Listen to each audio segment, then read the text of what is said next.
Hello everyone, this is again Sal Dodia and you are watching one of your favorite YouTube series English Hub. Today I am going to present in front of you the most important topic of English language, active and passive voice. आज मैं आप सबके सामने active and passive voice को पूरा present करने जा रहा हूँ, जिसमें सारे उसके रूल्स, चार्ट्स एंड ट्रिक्स सब बताऊँगा. लेकिन अगर आपने अभी तक चैनल को सब्सक्राइब नहीं किया है तो चैनल को सब्सक्राइब ज़रूर कर लें. तो आइए सबसे पहले एक्टिव एंड पैसिव वॉइस को समझते हैं.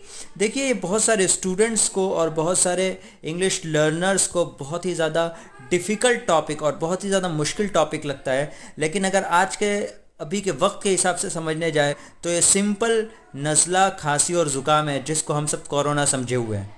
बहुत ही आसान है, लेकिन अगर आप इसको उसके प्रॉपर रूल्स से समझेंगे, प्रॉपर चार्ट्स के ज़रिए समझेंगे और उसके कुछ ट्रिक्स जान लेंगे तो आपको पैसिव वॉइस बिल्कुल पक्का हो जाएगा और उसमें आपको कुछ भी रटने की ज़रूरत नहीं है. और मैं बिल्कुल उसी सिस्टम से आज आपको सबको समझाने जा रहा हूँ. तो आइए शुरू करते हैं. लेकिन सबसे पहले मैं आपसे रिक्वेस्ट ज़रूर करूँगा कि आप इस वीडियो को एंड तक देखें ताकि पैसिव वॉइस आपके दिमाग में बिल्कुल फिट हो जाए. देखिए, सबसे पहले बात करते कि वॉइस क्या है, एक्टिव वॉइस, पैसिव वॉइस. तो मैं सिंपली ये कहना चाहता हूँ कि एक्टिव एंड पैसिव वॉइस ये एक ही बात को बताने के दो अलग अलग तरीके हैं.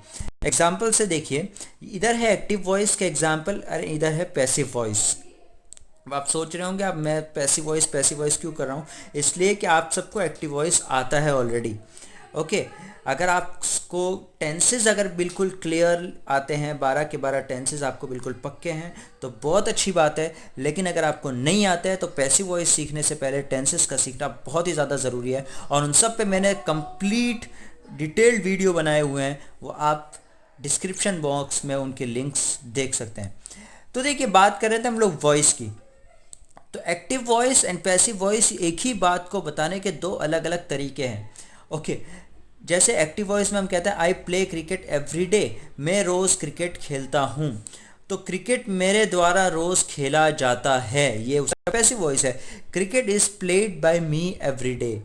लेकिन अगर आपको अब क्वेश्चन होगा कि जब सीधा सीधा कान पकड़ा जा रहा है तो फिर उल्टा कान पकड़ने की ज़रूरत क्या है? सीधा कह सकते हैं कि मैं रोज़ क्रिकेट खेलता हूँ, तो रोज़ मेरे द्वारा क्रिकेट खेला जाता है, इसका क्या मतलब? ओके, तो ये बात मैं आपको बताता हूँ, शायद आपको किसी ने नहीं बताई होगी कि पैसिव वॉइस जब भी स्पोकन इंग्लिश में बोला जाता है तो मोस्ट इम्पॉर्टेंटली ये तभी बोला जाता है जब सब्जेक्ट बताना ज़्यादा इम्पॉर्टेंट नहीं होता है. एग्जाम्पल से समझिए, हम लोग क्या बातें करते हैं कि लॉकडाउन 3 मई तक बढ़ा दिया गया है, जनरली इसी तरह बोलते हैं. तो आप इस पूरे सेंटेंस में कहीं देखिए कि आपने सब्जेक्ट मतलब बढ़ाने वाले का नाम लिया?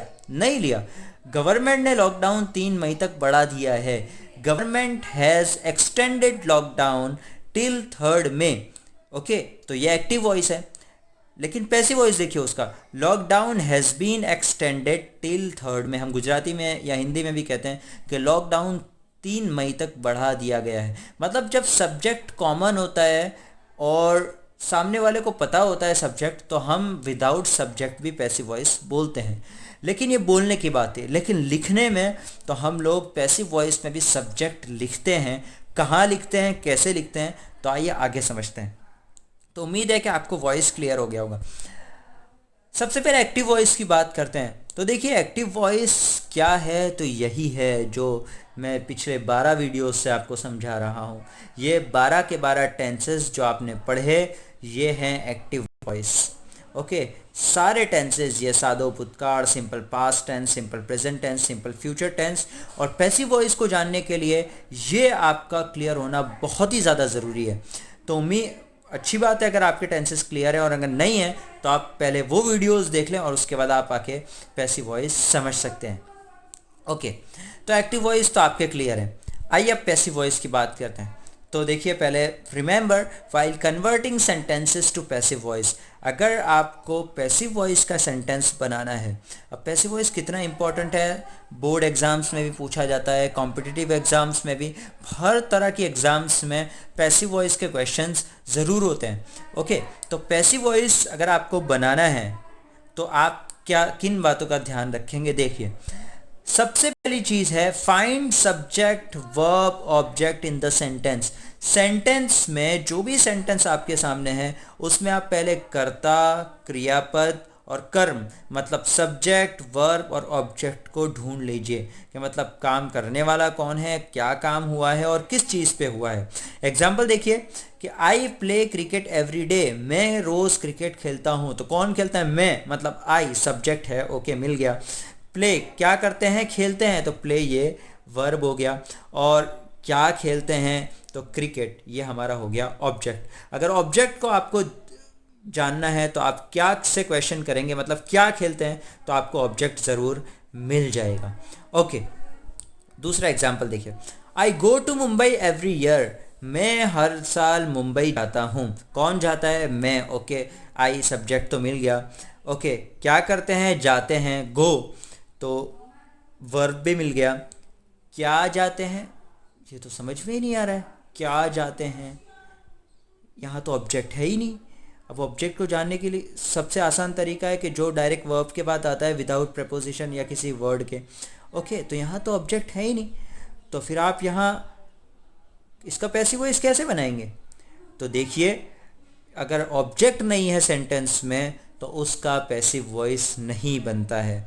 ऑब्जेक्ट अगर सेंटेंस में है तो ही पैसिव वॉइस बनेगा। ऐसे वर्ब्स जिनका ऑब्जेक्ट नहीं आता है, ऐसे वर्ब्स को इंग्लिश में इंट्रांजिटिव वर्ब्स कहते हैं, इंट्रांजिटिव वर्ब्स। और जिनका ऑब्जेक्ट आता है, जैसा कि प्ले है ऊपर, उनको कहते हैं ट्रांजिटिव वर्ब्स। ये आप याद रखिएगा कि अगर ऑब्जेक्ट नहीं है तो पैसिव वॉइस बनेगा नहीं।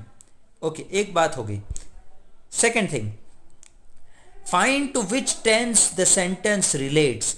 सेंटेंस है तो आप पहले ये समझ लीजिए कि कौन से टेंस का है, मतलब सिंपल प्रेजेंट का है, सिंपल पास्ट का है, सिंपल फ्यूचर का है, तो आसानी होगी आपको पैसिव वॉइस बनाने की। Third, convert object into subject. देखिए, एक्टिव वॉइस में हमने पढ़ा था कि पहले सब्जेक्ट आता है, फिर वर्ब आता है, फिर ऑब्जेक्ट आता है। लेकिन पैसिव वॉइस में बिल्कुल उल्टा होगा, पहले ऑब्जेक्ट आपको ले आना है, सब ऑब्जेक्ट को सब्जेक्ट की जगह ले आना है, फिर वर्ब आएगा एंड फिर सब्जेक्ट आएगा। कैसे आएगा, सिस्टम क्या होगा, वो आगे देखते हैं। Insert proper helping verbs according to tense. Passive voice में हेल्पिंग वर्ब ज़रूर आता है। देखिए, एक्टिव वॉइस में सिंपल प्रेजेंट और सिंपल पास्ट में नहीं आता था, लेकिन पैसिव वॉइस में हेल्पिंग वर्ब ज़रूर आता है, तो आपको हेल्पिंग वर्ब वहाँ पे रखना ही है। ओके, कौन सा रखना है वो डिटेल में आगे आएगा। उसके बाद always use V3 of the verb. आपका एक टेंशन ख़त्म वर्ब का फॉर्म ढूंढने का। पैसिव वॉइस में हमेशा वर्ब का थर्ड फॉर्म पास्ट पार्टिसिपल भूत कृदंत यूज़ होगा। हमेशा पैसिव वॉइस में V3 लगाना है। ओके, तो आपका एक टेंशन तो ख़त्म कि आपको वर्ब के फॉर्म याद रखने की ज़रूरत नहीं है। यूज़ प्रपोजिशन बाय, और सब्जेक्ट लगाने से पहले वर्ब के बाद आपको बाय लगाना है, और then put subject after by. By के बाद सब्जेक्ट लगाना है। कैसे लगाएंगे, कब लगाएंगे, कहाँ लगाएंगे, ये आगे डिटेल में आ रहा है। ओके, इधर देख लीजिए, यहाँ पे एक चार्ट है पर्सनल प्रोनाउंस का। अभी मैंने यहाँ पे बताया था कि कन्वर्ट ऑब्जेक्ट इनटू सब्जेक्ट, कि पैसिव वॉइस में ऑब्जेक्ट सब्जेक्ट की जगह आ जाता है और सब्जेक्ट ऑब्जेक्ट की जगह चला जाता है। तो देखिए, अगर स्टार्टिंग में आई है सब्जेक्ट, जैसा कि आई प्ले क्रिकेट में है, तो वो आई तो पीछे चला जाएगा, तो क्या पीछे भी आई का आई ही रहेगा? नहीं। अगर ऑब्जेक्ट पीछे मी है और अगर वो सब्जेक्ट की जगह पे आ जाता है तो आई हो जाएगा, और आई अगर पीछे चला जाता है ऑब्जेक्ट की जगह पे तो वहाँ पे हो जाएगा मी। तो देखिए, प्रोनाउंस जो है अगर सब्जेक्ट की जगह पे है तो आई होगा, लेकिन अगर ऑब्जेक्ट चला जाए तो मी हो जाएगा। वी का क्या हो जाएगा? अस, और अगर अस हो पीछे और वो आगे आ जाए तो वी। यू का यू ही रहेगा। ही का हो जाएगा हिम। शी का हो जाएगा हर। इट तो इट ही रहेगा, और दे हो जाएगा देम। आगे आपको एग्जाम्पल्स जब आएंगे तो आपको ये क्लियरली कंप्लीट समझ में आएगा। तो आइए आगे देखते हैं। Tenses chart passive voice. अब पैसिव वॉइस का मैं आपको एक टेंसेस चार्ट बता देता हूँ। देखिए, आपके लिए सबसे खुशी की बात कि ये जो क्रॉस क्रॉस दिख रहा है, उन टेंसेस के पैसिव वॉइस आते नहीं हैं। मतलब कंटिन्यूअस फ्यूचर टेंस, चालू भविष्य काल का पैसिव वॉइस नहीं आता है। Perfect continuous, present, past, future, इन तीनों का भी नहीं आता है। चालू पूर्ण वर्तमान काल, चालू पूर्ण भूतकाल, चालू पूर्ण भविष्य काल, इन तीन का भी पैसिव वॉइस आता नहीं है। बचे कितने? 8 टेंसेस। तो पैसिव वॉइस आता है 8 टेंसेस का, जिसमें आज की वीडियो में हम सिंपल प्रेजेंट, सादो वर्तमान, सिंपल पास्ट, सादो भूतकाल एंड सिंपल फ्यूचर टेंस, सादो भविष्य काल के 3 टेंस के बारे में हम पढ़ेंगे। ओके, चलिए शुरू करते हैं। बाकी टेंसेस जो हैं उनका नेक्स्ट वीडियो में मैं आपको डिटेल में बताऊंगा। सबसे पहले बात करते हैं सिंपल प्रेजेंट टेंस, सादो वर्तमान काल। ओके, तो सादो वर्तमान काल एक्टिव वॉइस तो आप जानते ही है, लेकिन पैसिव वॉइस कैसे बनता है देखिए। सबसे पहले हम बात करते हैं उसके अफर्मेटिव सेंटेंसेस, मतलब पॉजिटिव हकार वाक्य। तो एक्टिव वॉइस कैसे बनता था आपको मालूम है। सबसे पहले आप लगाते थे सब्जेक्ट, फिर V1 थर्ड पर्सन हो तो एस और एस में से लगता था, फिर ऑब्जेक्ट, फिर other words. I play cricket every day, I play cricket every day, ये एक्टिव वॉइस का स्ट्रक्चर है। अगर इसका पैसिव वॉइस आपको बनाना है तो एज यूजुअल जैसे मैंने पहले बताया था कि सबसे पहले आप क्या ले आएंगे? ऑब्जेक्ट। उसके बाद क्या आएगा? ऑब्जेक्ट के बाद हमेशा लगेगा हेल्पिंग वर्ब। तो सिंपल प्रेजेंट में कौन सा हेल्पिंग वर्ब आता है? एम, या तो इज, या तो आर।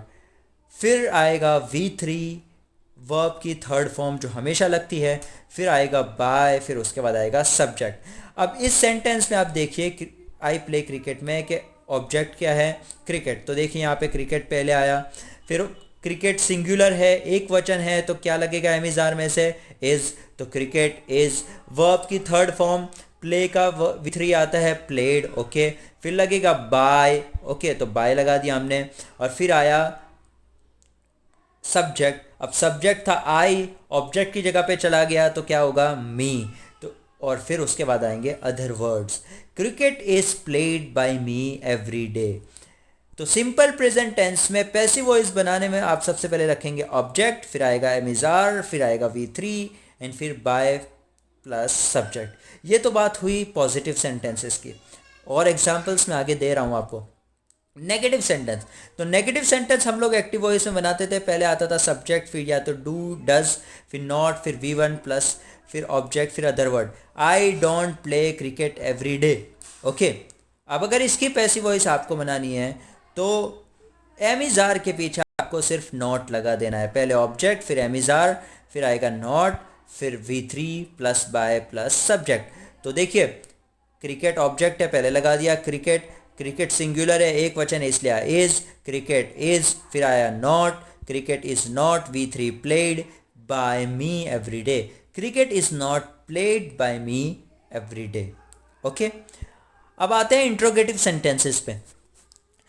तो एक्टिव वॉइस का इंट्रोगेटिव कैसे बनता था? डू, डज लगता था पहले, फिर आता था सब्जेक्ट, फिर आता था V1, फिर आता था object, other words and question mark. Do you play cricket every day, ये हमारा था एक्टिव वॉइस का सेंटेंस। क्या आप क्रिकेट रोज खेलते हो? अब इसका पैसिव वॉइस कैसे बनेगा? तो देखिए हेल्पिंग वर्ब्स आगे आ जाएंगे, एम इज आर, ओके, फिर आएगा ऑब्जेक्ट, फिर आएगा V3, फिर आएगा बाय, फिर आएगा सब्जेक्ट। ओके, देखिए तो हमारा क्रिकेट सिंगुलर है तो उसके साथ लगेगा इज, फिर आया object cricket, V3 is cricket played by you every day, is cricket played by you every day. तो ये हो गया पैसिव वॉइस। पैसिव वॉइस का मीनिंग कैसे होगा? क्या क्रिकेट आपके द्वारा हर रोज़ खेला जाता है? क्रिकेट मेरे द्वारा रोज़ नहीं खेला जाता। ये नेगेटिव सेंटेंस का मीनिंग हुआ। क्रिकेट मेरे द्वारा रोज़ खेला जाता है, ये अफर्मेटिव सेंटेंस का पैसिव वॉइस हुआ। उम्मीद है कि आपको स्ट्रक्चर कंप्लीट समझ में आ गया होगा। सब्जेक्ट ऑब्जेक्ट आता है पहले, फिर आएगा एम इज आर, फिर आता है V3। आइए और सेंटेंसेस देखते हैं, examples. My mother loves me, मेरे मदर मुझसे मोहब्बत करते हैं, प्यार करते हैं। अब यहाँ पे सब्जेक्ट क्या है? My mother. ओके, ऑब्जेक्ट क्या है? किसको प्यार करते हैं? तो मुझे करते हैं, ऑब्जेक्ट हो गया, और लव्स ये क्या हो गया? वर्ब। अब कैसे बनेगा सेंटेंस? तो ऑब्जेक्ट आगे लाना है, फिर उसके बाद आएगा हेल्पिंग वर्ब। अब ऑब्जेक्ट क्या है? आई, उसके बाद आता है हेल्पिंग वर्ब, तो एम इज आर में से क्या आएगा? एम। ओके, लव का V3 क्या आएगा? लव्ड। आई एम लव्ड, उसके बाद आप क्या लगाएंगे, by, I am loved by my mother, I am loved by my mother, ये हो गया passive voice. Okay, second sentence देखते हैं, ही राइट्स अ लेटर, कौन लिखता है, तो वो लिखता है, तो ही सब्जेक्ट हो गया, राइट्स ये वर्ब है, अ लेटर क्या लिखता है, तो अ लेटर ये हो गया ऑब्जेक्ट, ऑब्जेक्ट आगे लाइए, तो अ लेटर सिंगुलर है, एक वचन है, तो एमिजार में क्या लगेगा, is, a letter is, write का V3 आता है, written, a letter is written by, he का क्या हो जाएगा, पीछे चला गया तो him, a letter is written by him. Third देखिए आप sentence, you teach us English subject, ध्यान रखिएगा, आप हमें इंग्लिश पढ़ाते हैं, कौन पढ़ाता है, आप, तो सब्जेक्ट हो गया यू, क्या करते हैं, टीच, पढ़ाते हैं, टीच हो गया वर्ब।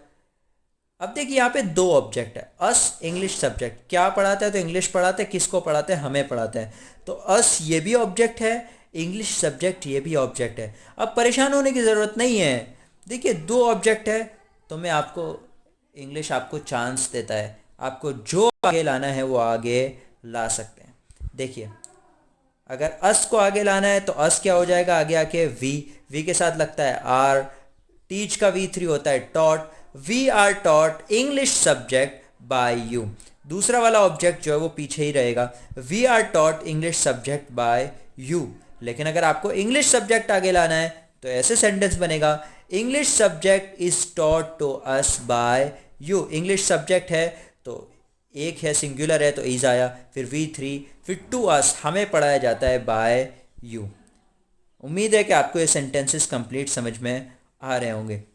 ओके, नेक्स्ट सेंटेंस देखते हैं, she does not read books, वो बुक्स नहीं पढ़ती है। अब ये आपको देख के समझ में आ गया होगा कि ये नेगेटिव सेंटेंस है।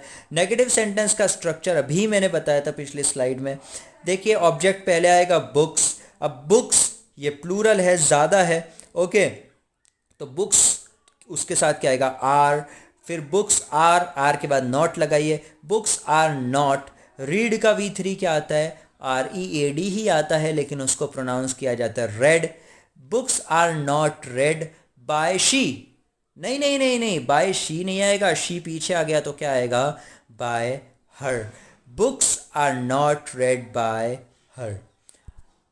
Next, I don't play PUBG, मैं पबजी नहीं खेलता हूँ, कौन नहीं खेलता है, मैं, तो आई हो गया सब्जेक्ट, ओके, नहीं खेलता हूँ डोंट, प्ले वर्ब हो गया प्ले, क्या नहीं खेलते हो, तो पबजी हो गया ऑब्जेक्ट। अब पबजी को आप आगे ले आइए, पबजी, पबजी सिंगुलर है, एक वचन है, तो PUBG is not, PUBG is not, play का V3 आएगा played, PUBG is not played by, I का क्या हो जाएगा, मी, तो PUBG is not played by me. Does she watch movies, अभी आ गया इंटरोगेटिव सेंटेंस, प्रश्नार्थ वाक्य, तो प्रश्नार्थ वाक्य का भी मैंने आपको स्ट्रक्चर अभी बता दिया। देखिए कैसे बनेगा, हेल्पिंग वर्ब आगे आएगा, कौन सा हेल्पिंग वर्ब, एमिजार में से, ओके। अब यहाँ पे क्या है, मूवीज़ है, तो मूवीज़ ज़्यादा है तो मूवीज़, ओके, प्लूरल है, बहुवचन है तो बहुवचन के लिए क्या लगेगा, आर, तो सबसे पहले आप लगाएंगे आर, फिर उसके बाद आएगा ऑब्जेक्ट, आर मूवीज़, वॉच का V3 आएगा watched, are movies watched by her, are movies watched by her, okay, sorry यहाँ पे गलती से हिम लिखा हुआ है, लेकिन ये आएगा her, are movies watched by her. Next sentence देखिए, do your mother's love you, कि आपकी माँ आपसे मोहब्बत करते हैं, प्यार करती हैं, ओके, कौन प्यार करता है, योर मदर, ये हो गया सब्जेक्ट, किसको, तो यू, ये हो गया ऑब्जेक्ट, क्या करते हैं, लव, ये हो गया वर्ब, तो आगे आएगा यू, देखिए तो यू आगे आएगा तो उससे पहले हेल्पिंग वर्ब आएगा, तो आर यू, अब लव का V3 आएगा loved, are you loved by your mother, are you loved by your mother, okay. Next sentence देखिए, I run on the ground daily, मैं ग्राउंड पे रोज़ दौड़ता हूँ, ओके, कौन दौड़ता है, तो मैं दौड़ता हूँ, क्या करते हो, तो दौड़ते हैं, क्या दौड़ते हो, ऑब्जेक्ट कहाँ है, ऑब्जेक्ट तो है ही नहीं, ऑन द ग्राउंड ये तो प्लेस है, डेली ये तो एडवर्ब है, यहाँ तो ऑब्जेक्ट है ही नहीं, पैसिव वॉइस कैसे बनाएंगे, तो देखिए मैंने पहले ही बताया था कि अगर ऑब्जेक्ट नहीं है तो पैसिव वॉइस बनेगा नहीं। No passive voice because of no object. समझ में आया? ओके। आइए दो, ये जो ग्रीन कलर के जो सेंटेंसेस लिखे हुए हैं इनके पैसिव वॉइस आपको नीचे कमेंट बॉक्स में मुझे कमेंट करके बतानी है कि इनकी पैसिव वॉइस क्या बनेगी। उसकी पैसिव वॉइस मैं बताने वाला नहीं हूँ। Tom beats Neha every day. Tom Neha को रोज मारता है। Indian players don't play cricket nowadays. Okay, उम्मीद है वीडियो थोड़ा लंबा हो रहा है, 20 मिनट से ज़्यादा जा रहा है, इसलिए आज का वीडियो यहीं पर ख़त्म होता है। बाकी simple past tense and simple future tense की पैसिव वॉइस और बाकी जो दूसरे 5 टेंसेस है उनकी पैसिव वॉइस मैं नेक्स्ट वीडियो में आपको बताऊंगा। उम्मीद है कि यहाँ तक आपको पैसिव वॉइस का टॉपिक क्लियर हो गया होगा। और अगर आपको कोई भी डाउट है और अगर कुछ भी अगर आप ज़्यादा चाहते हैं तो आप ज़रूर कमेंट बॉक्स में कमेंट करके बताएं। और ये 2 सेंटेंसेस भी की पैसिव वॉइस भी आप कमेंट बॉक्स में कमेंट कीजिए। Till then goodbye. आने वाला वीडियोज़ जो होगा वो होगा पार्ट 2 ऑफ पैसिव वॉइस।